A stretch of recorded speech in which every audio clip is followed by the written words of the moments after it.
Welcome to r/nuclear revenge, where a guy kills 50 people to get revenge. Our next Reddit story is from Deleted.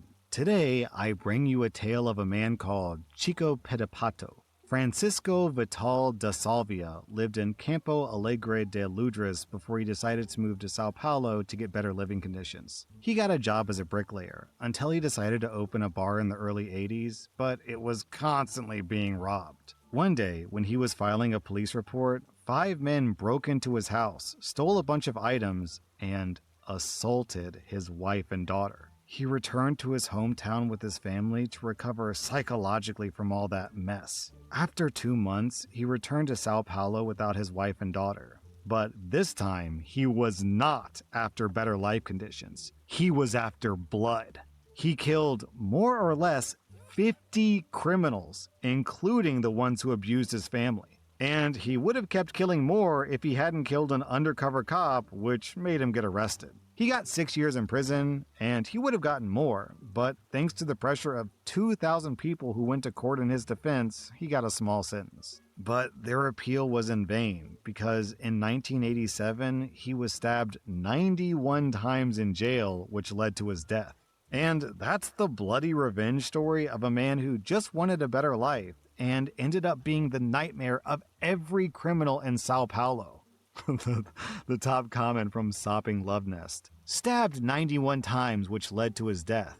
Are you sure there wasn't an underlying health condition at play? The reply, sure was, the first 90 stab wounds. Our next Reddit post is from Unlikely Win Revenge. This story is about a buddy of mine, the most decent guy you could ever be lucky enough to call a friend, and how he got nuclear revenge on his cheating ex-fiancée who dumped him for his best friend, all the while still being the most upstanding, greatest guy you can imagine. My friend's name is Buddy, and his ex-fiancée is Lisa. He had a best friend, Dick. As you read the story, you have to always remember that Buddy is literally the greatest guy on the planet. Dick is, well, kind of a dick.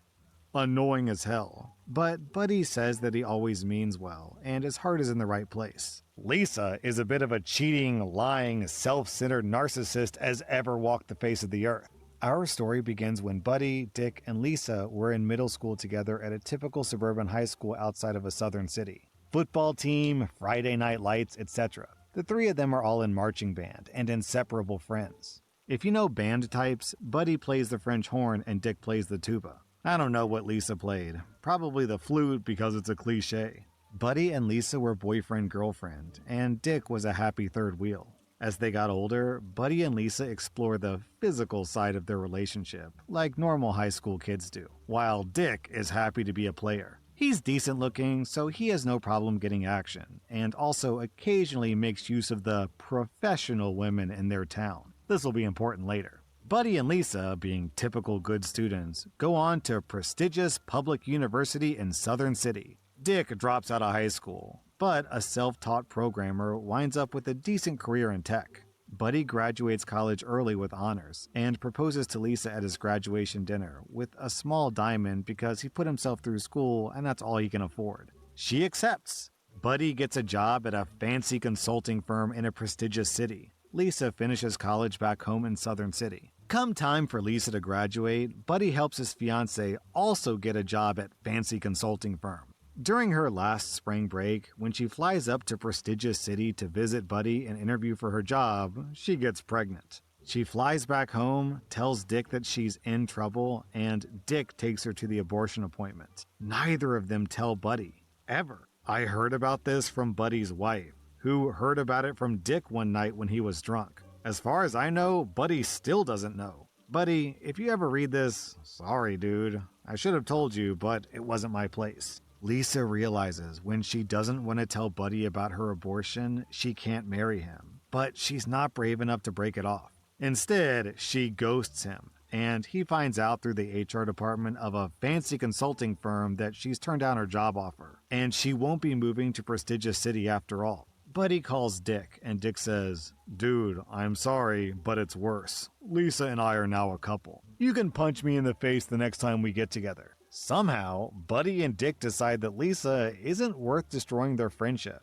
So they stay best friends, going hunting together on Dick's family place in the country, etc. Lisa is not happy about this, but Dick tells her that if she makes him choose, he'll choose Buddy. Buddy takes a year or so to get over it and starts dating again. Pretty soon he meets Jen and falls madly in love, crazy in love, and to make things better, Jen is just as crazy about him. In less than 6 months, they're engaged. Now, the thing you have to understand is that Lisa is drop-dead gorgeous. She's not tall enough to be a model, just average height. But she's got these intense giant blue eyes and super long eyelashes. Long, shiny, wavy dark brown hair, an exquisite face, and a terrific figure. She's prettier than a movie star, and being beautiful is really important to her. Jen is pretty enough, but regular, and she really and truly did not give an F.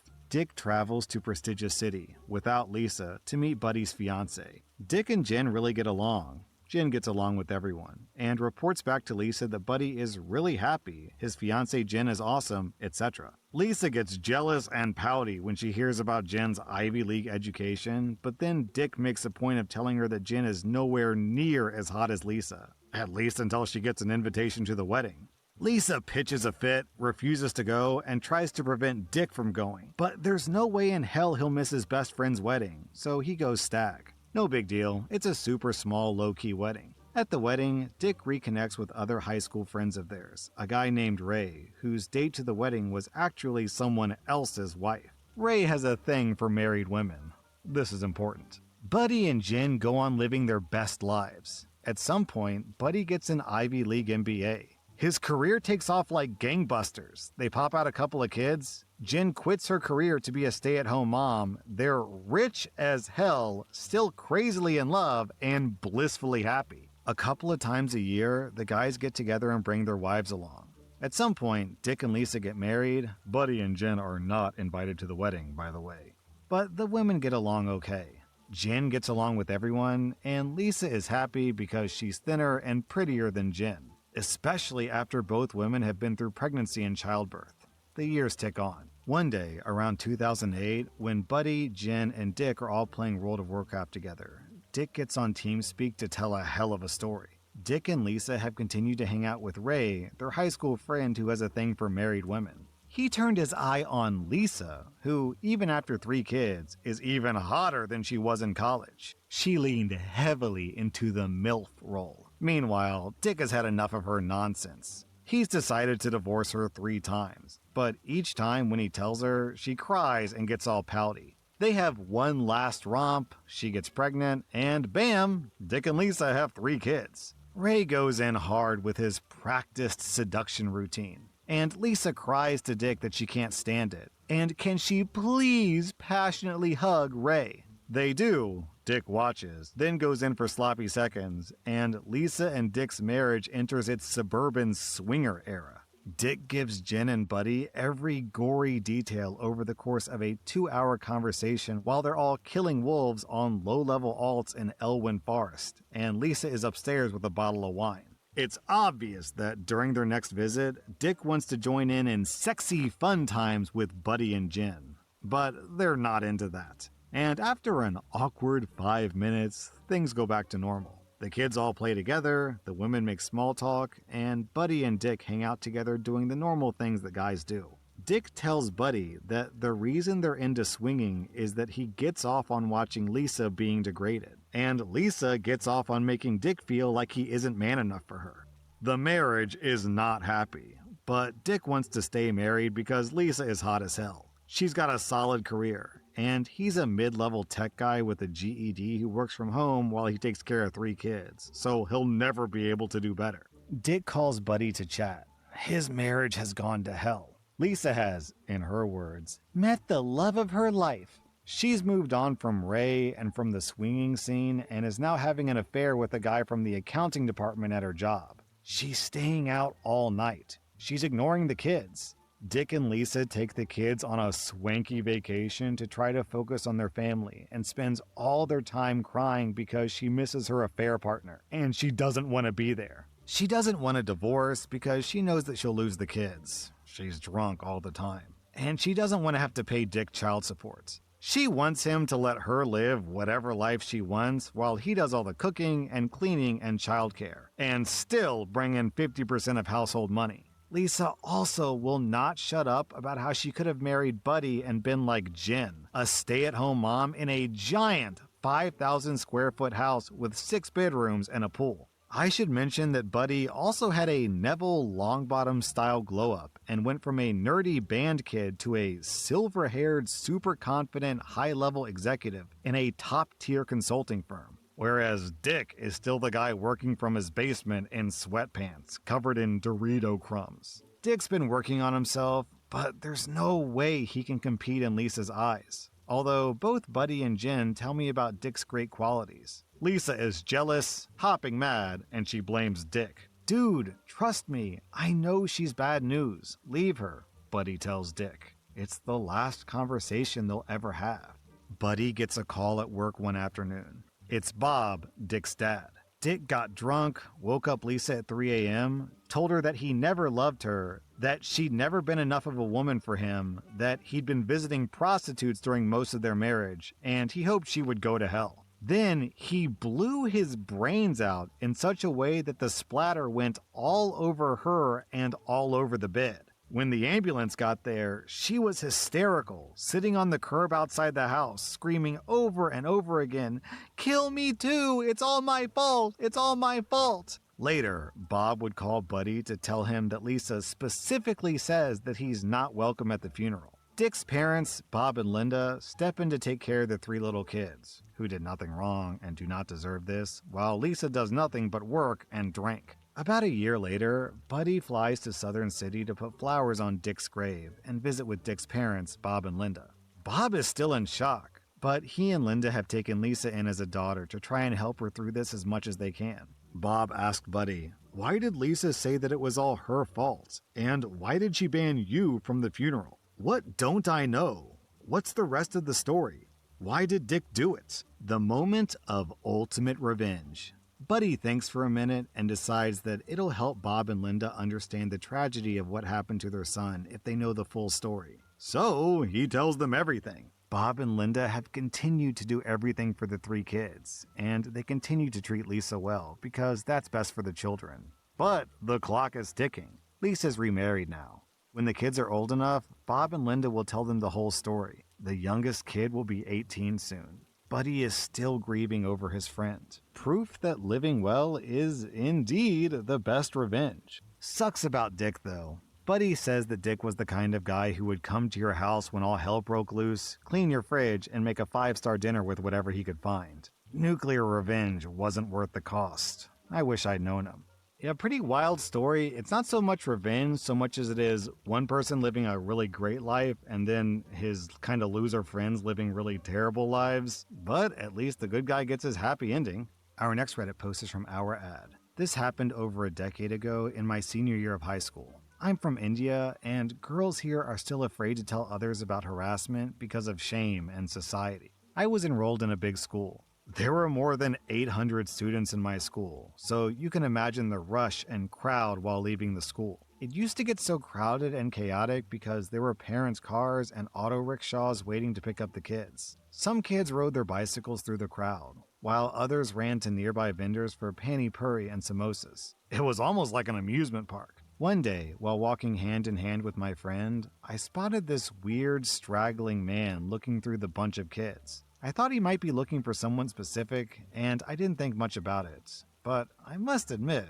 he was creepy. I saw him again a few more times daily. But one day, while I was walking with my friend, making our way through the crowd, that man crossed me. I was about to collide with him and tried to avoid him. But instead, he pushed me and grabbed and pinched my chest area so hard that it began to hurt a lot. He was so smooth with his actions that my friend, who was by my side, couldn't tell what happened. She kept asking me what was wrong, but I just walked mindlessly to my auto rickshaw and sat there and told her to go away. She understood and walked away, as she used to live nearby. I was so shaken that when I got home and saw my parents, I burst into tears. Because I was an only child, I was never afraid to tell my parents anything, and I told them everything. My dad was pissed, and that's where our revenge started. I've never seen my dad so angry before. He drafted a plan to trap this sleazeball with two of my other uncles.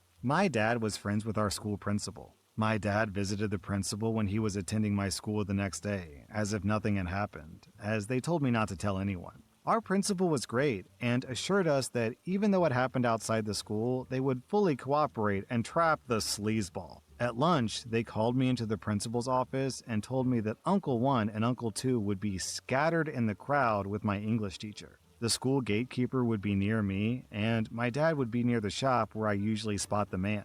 They instructed me to walk normally with my friend and avoid them as if they were strangers, but to alert the nearest person as soon as I spotted this sleazeball. My dad and the others were there the whole day, and at 5 p.m. it was time to execute the plan.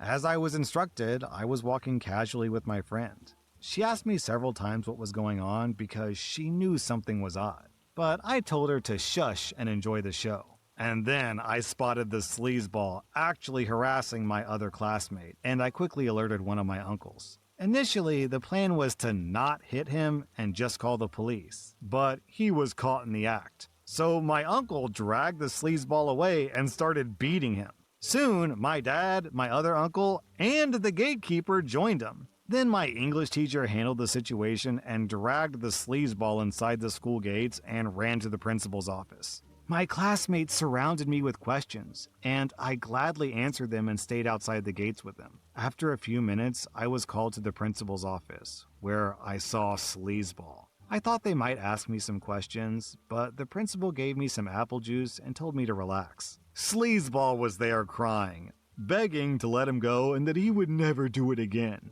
He was badly bruised and his clothes were torn. After a few minutes, the police came and took the sleazeball, and he was giving me such a deadly look that it still gives me chills. My father and everyone else in the room were so happy and smiling as if there was a celebration, and told me they were so proud of me as I'd saved multiple girls that day. I still don't know the details, but the school took full responsibility for our safety, put the man in jail, and CCTV was installed within a week, even in a parking lot to cover the area outside the school. Gotta love a story with a happy ending.